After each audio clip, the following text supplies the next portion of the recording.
Salut tout le monde. Ok, du coup, aujourd'hui, on se retrouve pour parler des 4 grands majeurs. Ok, donc on appelle ça dans le milieu les grands chelems. Quand on dit d'une personne qu'elle a réalisé le grand chelem, ça signifie qu'elle a remporté les 4 grands majeurs au cours d'une même année.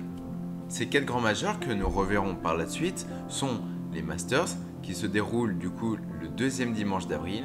On a l'US Open qui se déroule le troisième dimanche de juin, le British Open qui se déroule le troisième vendredi de juillet et on a enfin le PGA Championship qui se déroule le quatrième week-end d'août. Seuls 5 golfeurs ont remporté les 4 titres au cours de leur carrière, dans l'ère moderne, ce que l'on peut appeler un grand chelem de carrière. Nous avons tout d'abord Jens Sarazen, Ben Hogan, Gary Player, Jack Nicklaus et enfin Tiger Woods. Nicklaus a remporté au moins 3 fois chacun des majeurs, alors que Woods en a remporté que 2 fois chacun. Maintenant, nous allons parler des Masters.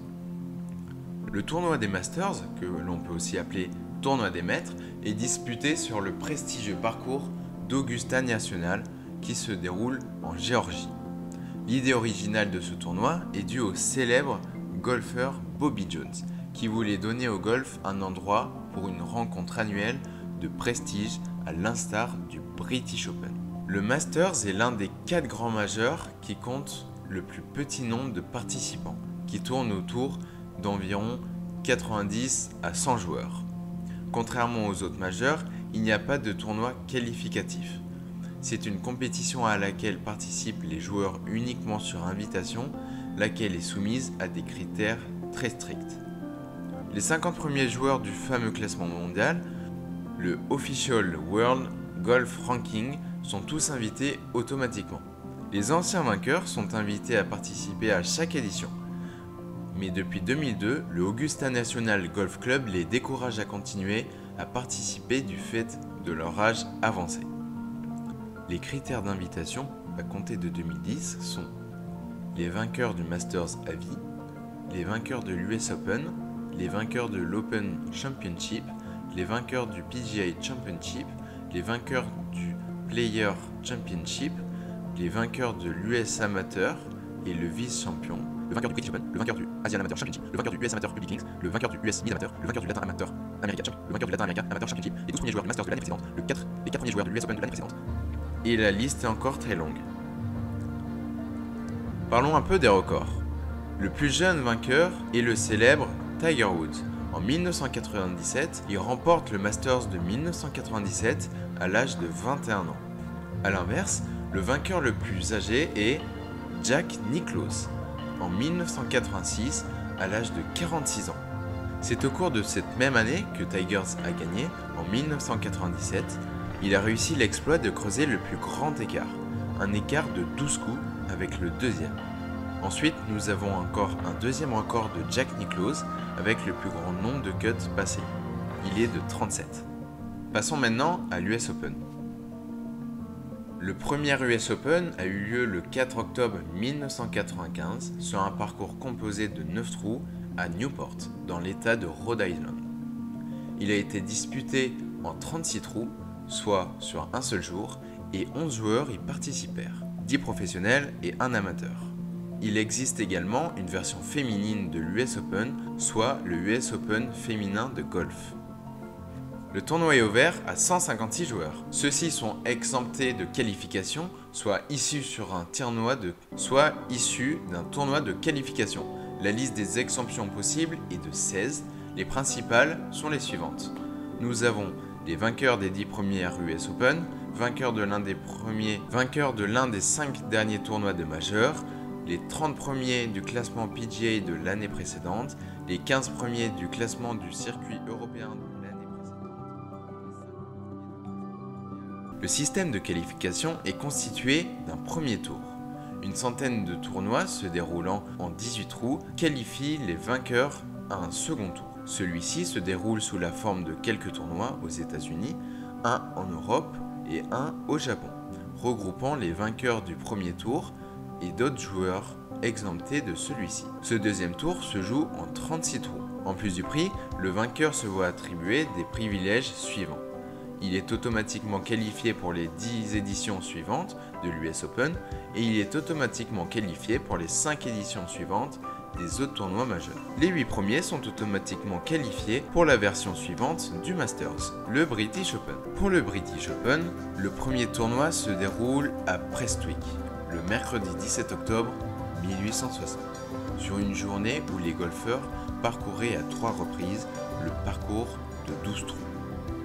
La victoire revient à Willie Park, Sir, avec un score de 174 coups en 36 trous, devant l'Old Tom Morris, et reçoit un trophée nommé une ceinture cuir avec une boucle d'argent. C'est finalement en 1871 que le golf de Saint-Andrew et l'honorable compagnie des golfeurs d'Édimbourg s'associe pour reprendre l'organisation de l'épreuve à partir de 1872 et met en jeu une aiguillère d'argent massif remplaçant la ceinture. Il s'agit aujourd'hui toujours le lot du vainqueur. Il s'agit aujourd'hui le lot du vainqueur. La fin des années 1990 et les années 2000 permettent aux Américains de reprendre la main du leadership avec 10 victoires en 13 ans, entre 1995 et 2007. Les vainqueurs sont les suivants, avec John Daly, Tom Lehman, Justin Leonhardt, Mark O'Meara, David Duval, Ben Curtis, Todd Hamilton et évidemment Tiger Woods, vainqueur à 3 reprises, 2000, 2005 et en 2006. Le parcours est ouvert à 156 joueurs qui gagnent leur place de 3 manières différentes. Environ 2 tiers des participants est composé des 2 meilleurs joueurs, environ 2 tiers des participants est composé des meilleurs joueurs mondiaux qui sont de ce fait exemptés. Le reste est composé de joueurs qui ont réussi à se qualifier au niveau local et les autres au niveau international. Et enfin, nous avons en tout dernier la PGA Championship. Le premier PGA Championship s'est tenu en 1916 à Bronxville, dans l'état de New York.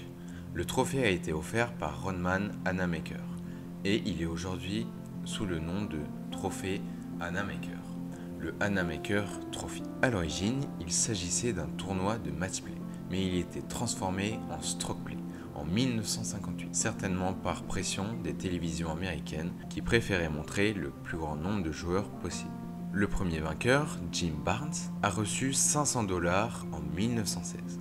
Par comparaison, le vainqueur en 2006, lui, a reçu plus d'1 million de dollars pour sa victoire. Le tournoi a d'abord connu une forte domination de Walter Hagen, avec 5 victoires, dont 4 consécutives, de 1924 à 1927, mais également les victoires des meilleurs joueurs professionnels de l'époque, notamment Jenny Sarazen. Après le changement de format, le tournoi est dominé par Jack Nicklaus, qui égale le record de 5 victoires de Hagen en 1980 à Oak Hill. En 2009, Woods ne parvient pas pour la première fois de sa carrière à s'imposer après avoir mené 3 tours et Yang Yong-hun devient le premier joueur originaire d'Asie à gagner un majeur masculin.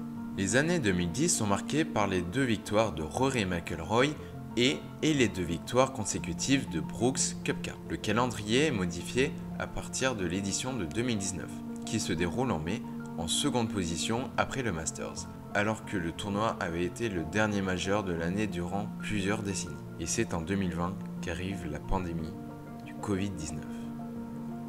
Le tournoi est reporté en août. Voici les critères de qualification.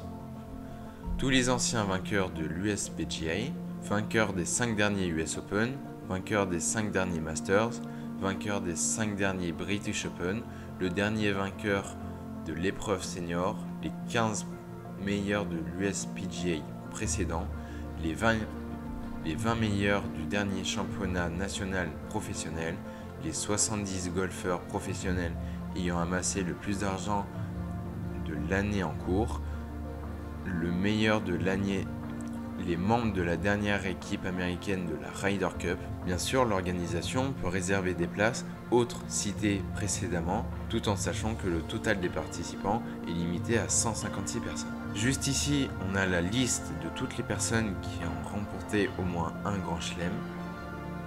Oui, ils sont nombreux.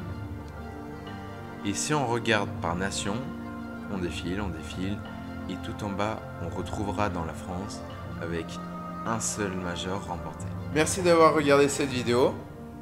C'était une vidéo assez posée, voilà. Donc c'était plus de l'ASMR qu'une vidéo. Et voilà, donc portez-vous bien. J'espère que ça vous aura un peu relaxé.